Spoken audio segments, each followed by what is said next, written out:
Hi, and welcome to the second season of My Real Sources Quick Tips. I'm Debbie Fajardo, Director of Education, and we're continuing to bringing you the tips you've grown to love. We've got great content to help you navigate Paragon and all of the great resources we have.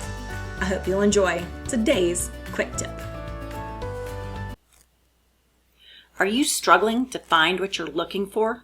Getting the wrong results? When your clients have a need and you can't find it or are finding the wrong stuff, you'll need to get smarter than the competition. Join us today while we set up your next client on a vacant land search and then add in options to filter out areas that don't fit your client's needs. So let's get creative in Paragon. So you have a client who is looking to build his dream home for the love of his life. So he wants to build this home on a waterfront piece of property. How do you find this? Well, normally when I'm searching, I'll tap the search icon and hit that first available. However, there's only one problem here. You won't find vacant land in a residential search. You're only going to find condos, farms, and residential. So let's cancel this. You're going to be searching for vacant land. You can also find vacant lands in that multi-class. However, you won't be able to trim it down to exactly what you need. So let's stick with the vacant land. First, you're going to select the style of vacant land you have. We have two different styles. One's a docondominium and a vacant land. So I'm not searching for a docondominium, just plain old vacant land. Ooh, 256,000. Well, we need to select those active listings. Okay, we're down to 10,000. So my client is willing to go up to 300,000 for his property. Now, I know there's some really cool waterfront cities along the St. Clair River. But you know what? I don't want to select multiple municipalities because I don't want to miss something. So what I'm going to do is I know my client wants to go a little bit up to the Port Huron area and then down to the Grosse Pointes somewhere along there. So let's go ahead and select by county. So I'm going to pick St. Clair. And you'll notice I just type and then hit enter or arrow down to the ones that I need. Macomb County. And that'll work just fine. So I'm going to skip the municipality. Now I do have all sorts of feature codes that will work for waterfront property. But the only thing is, not all of these are mandatory. So we're going to scooch all the way down to the bottom, which is waterfront, yes or no. So I'm simply going to type in a yes. And now we've been reduced to 60 listings. That's still a lot of pieces of property to look at. So let's go up to the map and see where those properties are at. So you'll notice we've got 19 pieces of property in the Armada, Almont area. It's a beautiful area. However, my client is not looking to be this far inland. So how do I remove these from my list? Can I just say no to these?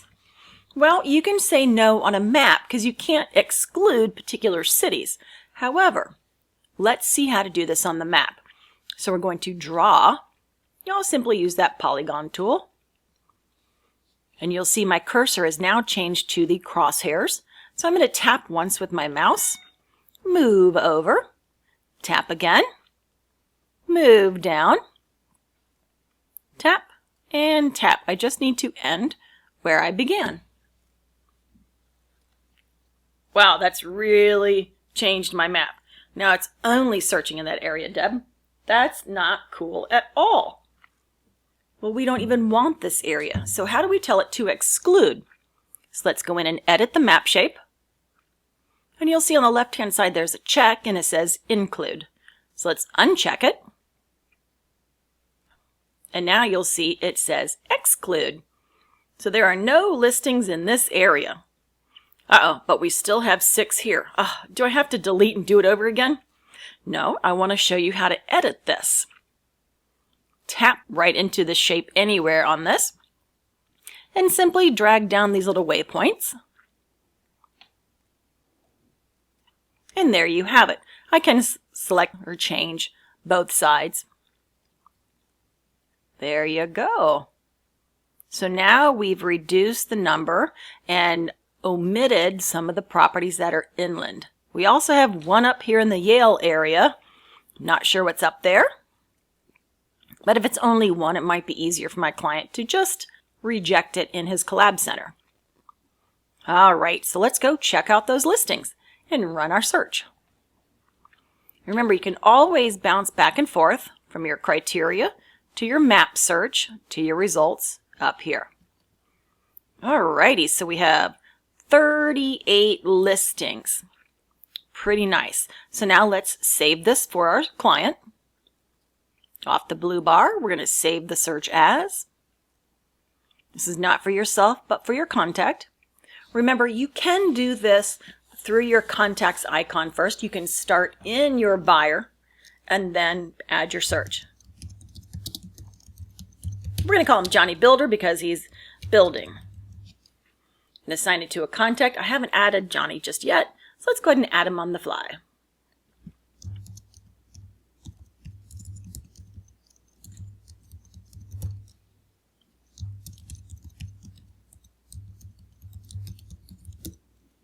And tap save.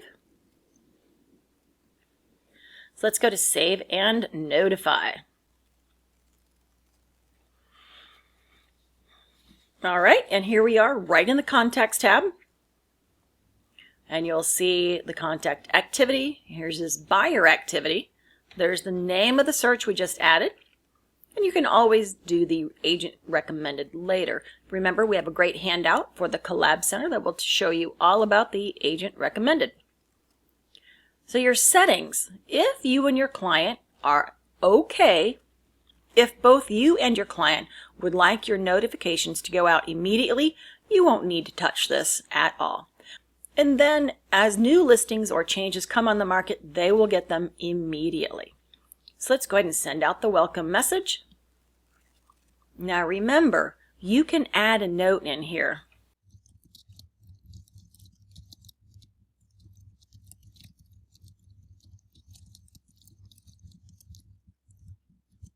All right. And let's preview this. So you will see there's my note. And remember, this will only go on the welcome message. Hi, Johnny. I've selected both Macomb and St. Clair counties for your vacant land search. And I don't need to put an entire signature line here because it is down at the bottom. And remember to add in your social media links. You'll want to go right to your Collab Center Preferences Wizard. So let's close this out and send. You always want to wait to see that green email sent bar and close this.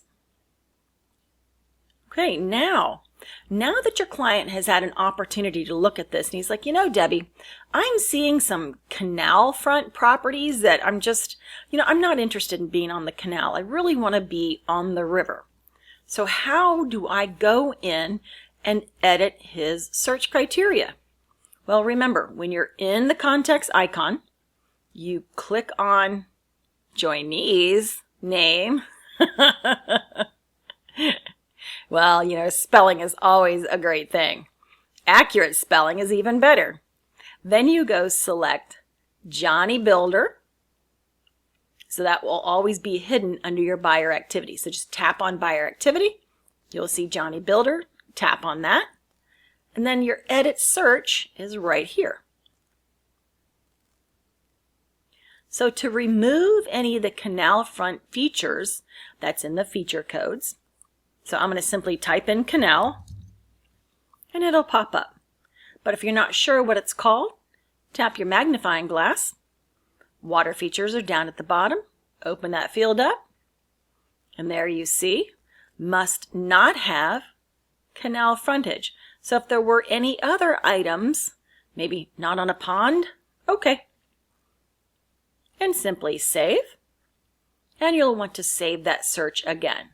But do not save it as, you'll want to replace the search that was there. And now he's down to 23 listings.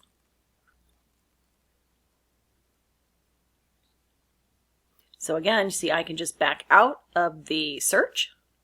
Here I am back in Johnny. I will have to back out of contacts and back in again for this to refresh. Let's go ahead and close the contacts. Go to my contacts icon, view and manage my contacts, and find Johnny. Now Johnny for me will be at the top. I have sorted mine on the right hand side. I've had these sorted by the last time they were notified. Alrighty. So let's click into Johnny. And you'll see there's only 23 listings in here now. So I hope you've enjoyed today's quick tip. And as always, subscribe to our YouTube channel if you haven't already. Thank you, and we'll see you on the next quick tip.